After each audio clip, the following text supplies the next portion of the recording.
ಸನಾತನ ಧರ್ಮದ ವಾರಸುದಾರ ನಾವುಗಳೇ, ವೇದ ಉಪನಿಷತ್ತುಗಳ ಉತ್ತರಾಧಿಕಾರಿಗಳು ನಾವುಗಳೇ. ನಾವೇ ಆ ಗ್ರಂಥಗಳನ್ನು ಉಳಿಸ್ಕೊಳ್ಬೇಕು, ನಮ್ಮ ಧರ್ಮ ರಕ್ಷಣೆ ನಾವೇ ಮಾಡ್ಕೊಳ್ಬೇಕು.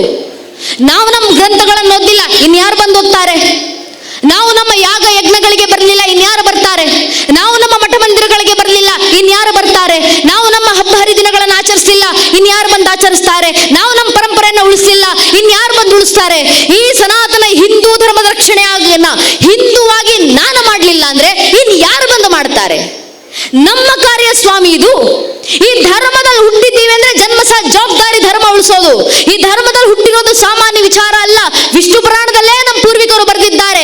ಗಾಯಂತಿ ದೇವ ಕಿಲಗೀತ ಕಾಣಿ ಧನ್ಯಸ್ತೆ ಭರತ ಭೂವಿವಾಗೆ ಸ್ವರ್ಗಾಪವರ್ಗ ಸ್ಮಗ ಮಾರ್ಗ ಭೂತ ಭವಂತಿ ಭೂಯ ಪುರುಷಾಸುರತ್ವ.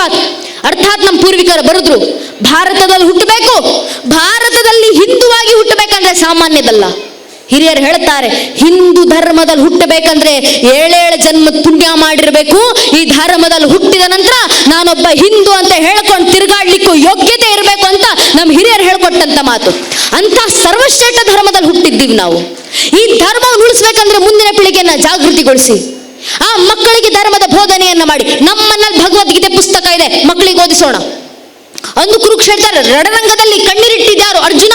ಉಪದೇಶ ಮಾಡಿದ್ಯಾರು? ಶ್ರೀಕೃಷ್ಣ ಪರಮಾತ್ಮ. ಉಪಯೋಗ ಆಗಿದ್ಯಾರಿಗೆ? ನಮಗೆ. ನಮ್ಮನ್ನಲ್ಲಿ ಭಗವದ್ಗೀತೆ ಪುಸ್ತಕ ಇದೆ, ಅದನ್ನು ಮಕ್ಕಳಿಗೆ ಬೋಧಿಸೋಣ.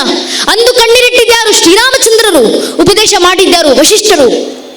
ಬಾರಪ್ಪ ರಾಮಭದ್ರ, ನಿನಗೆ ಜೀವನದ ಸತ್ಯಾಸತ್ಯತೆಯನ್ನು ಹೇಳ್ಕೊಡ್ತೀನಿ ಅಂತ ಉಪಯೋಗ ಆಗಿದ್ಯಾರಿಗೆ? ನಮಗೆ. ನಮ್ಮನ್ನಲ್ಲಿ ಯೋಗ ವಿಶಿಷ್ಟ ಪುಸ್ತಕ ಇದೆ, ಅದನ್ನು ಮಕ್ಕಳಿಗೆ ಓದಿಸೋಣ. ಅಂದು ಕಣ್ಣೀರಿಟ್ಟಿದ್ಯಾರು? ಪರೀಕ್ಷಿತ ಮಹಾರಾಜ. ಉಪದೇಶ ಮಾಡಿದ್ಯಾರು? ಶುಕಾಚಾರ್ಯರು. ಪರೀಕ್ಷಿತ ಮಹಾರಾಜ ನಿನ್ನನ್ನು ಉದ್ಧರಿಸಿದಂತ, ನಿನ್ನ ಇಡೀ ಪಾಂಡುಕುಲವನ್ನು ಉದ್ಧರಿಸಿದಂತ ಶ್ರೀಕೃಷ್ಣ ಪರಮಾತ್ಮನ ಇತಿಹಾಸ ಹೇಳ್ತೀನಿ ಕೇಳಪ್ಪ ಅಂತ